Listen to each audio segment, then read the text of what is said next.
dive right in. So tell us where Tanya you're Williams, from, the best version of me, all this good live, stuff. V94.9 WATV. Tune in, make sure you like, watch, and share this post. Background information we want to know about, so we can know about you and we can read this book. Well, I went through, with the book, it was really a God thing. I went through a lot of challenges growing up, and I was stuck in a place where I let those things define who I was. So I was just kind of stuck. Had a lot of insecurities because of them and things like that. So God really gave me this vision, and I just wrote and talked about them and put it all on the table. But I also shared how tips and biblical principles to how I got over those things, and how, it took me 40-something years to become the best version of me, and which is sad. And the reason why I wrote the book, I created a workbook for it as well to launch a small group, because I feel like there's so many women and people sitting in the front pews, but they're still in bondage to things that happen to them. So that's my goal, is just to help them get over those bondages. Wow, I love it.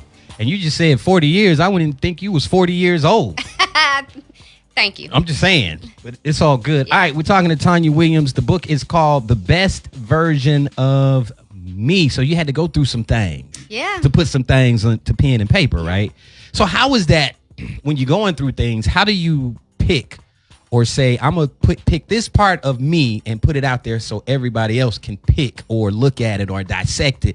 You know what I'm saying? Being vulnerable, how is that process? Well, the one thing about it is most people relate to the things that you struggle with, and that can be your biggest ministry in everything that you do. So chances are, if you're struggling with it, they are too.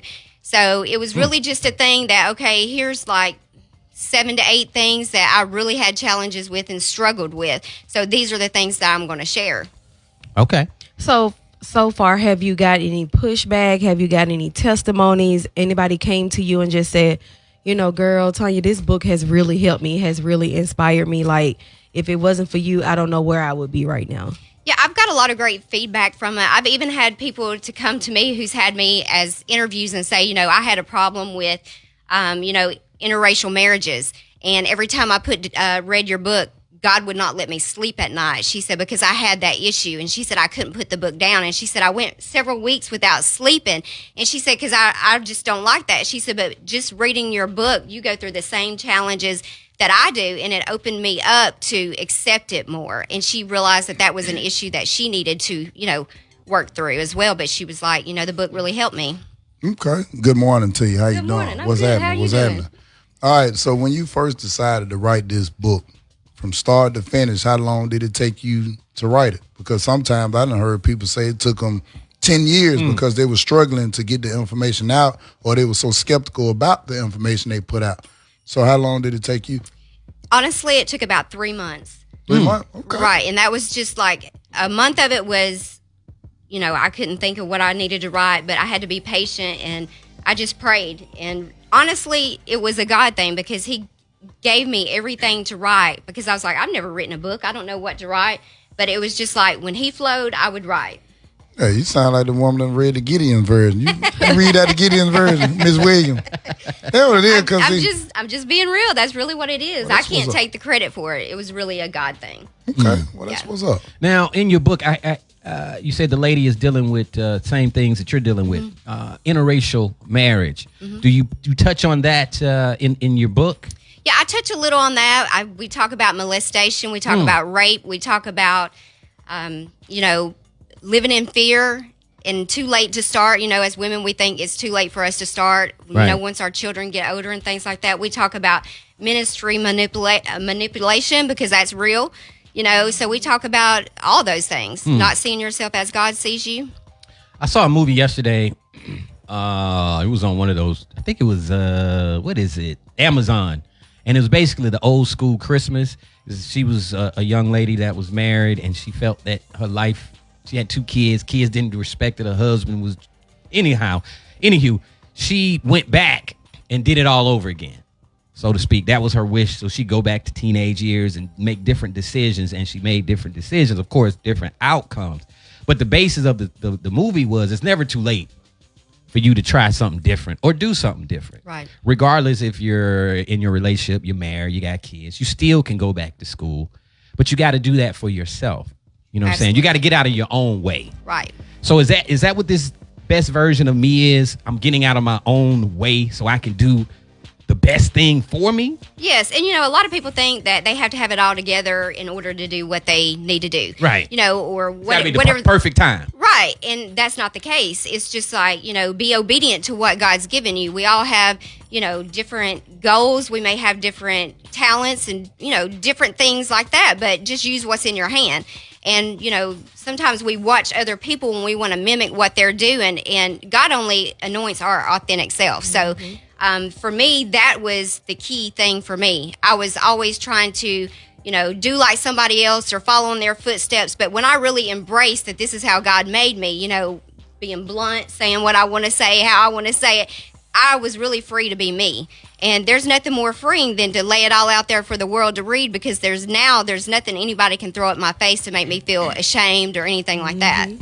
So do you feel like it's something that you may have left out of the book that, you could have added? Well, I could have said this, I could have did that. I could put this in, or maybe a part 2 of the book could be coming out. That's my first part of the question.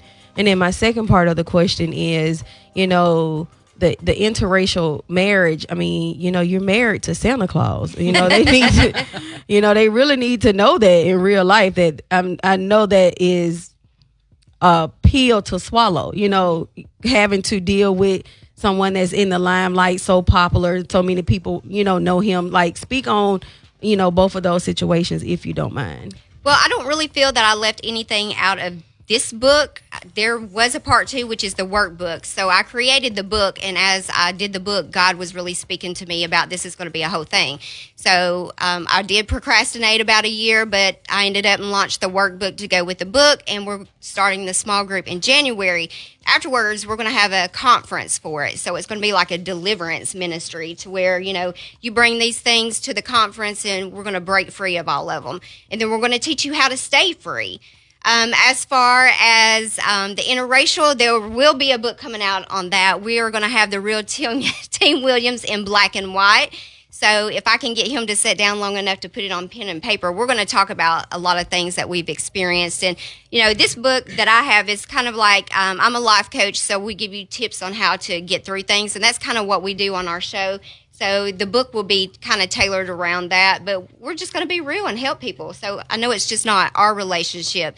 There's other people out there who can benefit from it. Mm-hmm. Hey, so, and then I know they keep mentioning interracial, but I thought you were light skinned. I didn't even know. So you're a white woman? Yeah. What? That's what my nephew said. But no, the reason being, I'm saying this because, like, to me, You can't tell by the twang. by the twang. I mean, you sound a little white, but I thought you were light skinned. But for real, it's like, to me, it's kind of surprising for real in 2021 that these conversations still come up so regular. Now, I know it still exists, but you would think by now, like, people see Cocoa Baby Brown cheering and extra light skin cheering, they know somebody around here dipping and diving. So to me, I don't know why it's an issue, because I heard a situation where a guy, he wasn't with them brown fellas coming to his house. But when his daughter ended up having a couple of children, he loved the grandchildren. Right. So he had to make a choice. So to me, having that conversation, I think is great. But it's so interesting how people are still so closed-minded in 2021. So I'm glad you're addressing that. Why you say that? Because I want to ask, because you're from Coleman, right? Yes. So, if people don't know, Coleman, they always list Coleman as one of the racist places in Alabama. You get what I'm saying? Like, we are one of those people, we would rather drive on fumes than to stop in Coleman to get gas. How is that, and I'm asking because you do have a twang, but you do have, a lot more of us in you too. You know what I'm saying? And I could see why somebody probably would think that you're, I'm sure you've heard it before. You're trying to be black. You're trying to be something you're not. And then, you taking Roe home. Like, Roe ain't no small person. You know what I'm saying? Like, he got to go back to Coleman. Which, like, how is that in a sense of what you're dealing, what you were dealing with as well? Well, growing up, I went to the only school in the county that had both races. So, my mother was really open. My friends were of another race, and they came home with me and stuff like that. Some of them, she would take them lunch, and she wouldn't bring me lunch, whenever we were working and stuff like that. But she always, taught us to treat everybody the same, that color didn't matter. And, that's just how I was raised. And it was hard because even though we, had a school that had both races, you did have instances where people would burn crosses in the white girl's yard for dating a black guy and things like that when I was in high school. Yeah. So, we dealt with a lot of that. And there was a lot of, you spend the night with somebody's house. I remember one night, and I was like, what are all those torches and stuff in the corner? And they're like, oh, my dad's in the KKK. And I'm like, oh, well, let me get up out of here, Wow. So it's just one of those things. I think you determine what you believe and how you treat people. Even though I grew up in, an area that was like that, thank goodness my mom taught me that, you treat everybody the same. Right. And so once again, it starts at home. Yes. Yeah, Regardless where you are, you know what I mean? It starts in the house. It still starts at the home, and your mom, she could have been a whole nother way, but she wasn't. Or isn't, you know what I'm saying? That probably would have freaked me out too. I'm at a friend's house and they got torch. Like, you literally say out of your mouth, like, my dad is a part of the KKK. Like you're proud of it. Like, like he's in a fraternity or something. Well, to him he is, Right. But, yeah. We're talking to Tanya Williams. If you don't know by now, Big Ro Williams' wife, other half, his rib. The best version of me is the title of the book. Now, I thought you was about to say the best version of Ro. That too. That should have been the name of the book. The best version of Ro. Yeah. Maybe that's going to be part 2. Right. I would like my 10% for that, please, Tanya. Thank you. That was tight. We're I like mention that. you in the book. I like that one. Right. I like Yes. that. Okay, so you was you're mentioning the workbook and the small group and all of that. So how first do we get the book? Do we order it? Is it somewhere we can go purchase it? And second, like Drika, my second question would be, how do we get involved with the study group? Yeah. All of that good stuff. How I was going to act? Because I would, I do have some things that I've been through, and I've had some things that I just had to face as an adult, like within a year or so. So I would love to be a part of that, workshop and a part of the ministry in itself. So just, yeah. And real quick, is it for women or is it for women and men, the small group? Well, I'll never turn anybody down. Okay. It's mostly targeted for women. Okay. I coach everybody, but I can only tell a woman how to be a woman because I'm a woman. Okay. You know what I'm saying? Yeah. And most, but I can't really teach a man how to be a man or how to navigate in life. You know what I'm saying? So more bills. Okay. Well, how do we get the book, and then how do we get in this small group? you can purchase the book either on Amazon or you can go through www.tanyawilliamslifecoach.com. Now, I do offer a bundle for the workbook and the book on my website, but you can't do it on Amazon. So they need to go to your website. Yeah, they can do that. Okay. And again, that's www.tanyawilliamslifecoach.com. They can reach out to me on Facebook, and we're going to actually start launching. We're doing pre-registration right now for the small group. We're going to start in January. So it'll be one night a week for probably about an hour and a half to 2 hours. You'll put into it what you'll get out of it, what you put into it. Mm-hmm. I plan on doing it where we meet in person here in Birmingham at a set location. Also virtually for those people who don't live in the area, but then I'll also offer a one-on-one. Now, the group is free. I only ask that you purchase the book and the workbook, but if we do the one-on-one session, to me, that's like a coaching session, so they do have to pay for that. Okay. Again, just go to your website. Say your website one more again. www.tanyawilliamslifecoach.com. And you spell Tanya. Tonya. I just want to make sure people, you know what I'm saying, because you can spell it different ways. Yeah. I know Drake looking at me like, come on, homie, really? But still. No, I was looking like she spelled it the black way. Is that what you were saying? Yeah, because you spell it different ways. I've seen it spelled different ways. So that's why I said that. But look, I think this is amazing. I kind of got looked at crazy. I think one night you and Ro was doing your podcast, right? And baby girl said, hey, Ro and Tanya's on. Let's watch it together. And I was like, girl, the football game is on. I'm not going to watch them. I see them all the time. And I can go back and watch them. Right. I don't have to sit down like it's must-see TV. But look, what y'all are doing, I think, is amazing for a couple to be on where there's so many different opinions and, perceptions that could go. But y'all are doing something I think is amazing. And I want y'all to continue to do it. Yeah, I think it's definitely helping a lot of people, like you said. Doing it. Yeah, helping a lot of people that's going through issues and situations and not having to be all bad. Right. They're just relationship situations that that you have a perspective on that's a little different than others, and you can help. So again, the book is The Best Version of Me, Miss Tanya. / Ro. Yeah. Ro, you're not gonna get on? You not? Huh? He says about his wife today. Oh, it's about wifey today. Okay, because that's he'll be all right. on Saturday and Sunday. It They're, ain't gonna be about wifey. Well, I want to say I know they're supposed to come on Petty Church starting the new season of next year. Okay. So I talked to Ro about it, and So both of them? Yeah, Oh, together. that's Yeah. what's So up. like Tanya was saying, it's Ro who we're working around his schedule. Okay. But for the most part of it, when I was talking to B about it, I was like, I'm excited because she is like.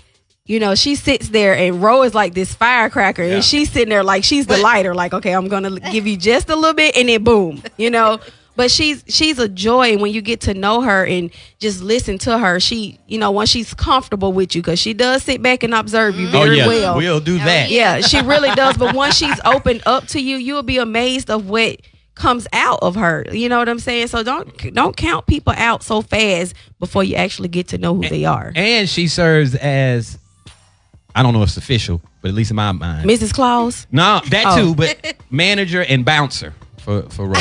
She's the bouncer? And photographer. Yeah. Yeah. All of that, but all of that. If you Yeah. ever see Big Ro at a show, you'll see her. Oh, Putting she's stuff the one together. up there with the sign, no panties will be thrown this way. Yes. Tanya, man, right. anytime you want to come back, talk about the book when you get another book or whatever you're doing, Okay. holla at us. You know Thank it's real you. easy. Cool. You can bring Ro or you can leave him. It's up to you. I don't never leave it home without him. There it is. There it is. I love it. Tanya Williams. Called The Best Version of Me. You can go to her website and catch it there, or Amazon. All right? All right. Talent You Need to Know Tuesday, every Tuesday right here on the Any words you got for the camera time? We is out the way. Now, you Thank want to y'all. give your website, your Facebook? www.TanyaWilliamsLifeCoach.com, Facebook, Thanks Tanya y'all so Williams. much, Big Daddy. Instagram, spiritually_grounded, and Hey, drink TikTok, up. I spiritual count it. gangster 01. 1, 2, 3, 4, Gotcha. 5.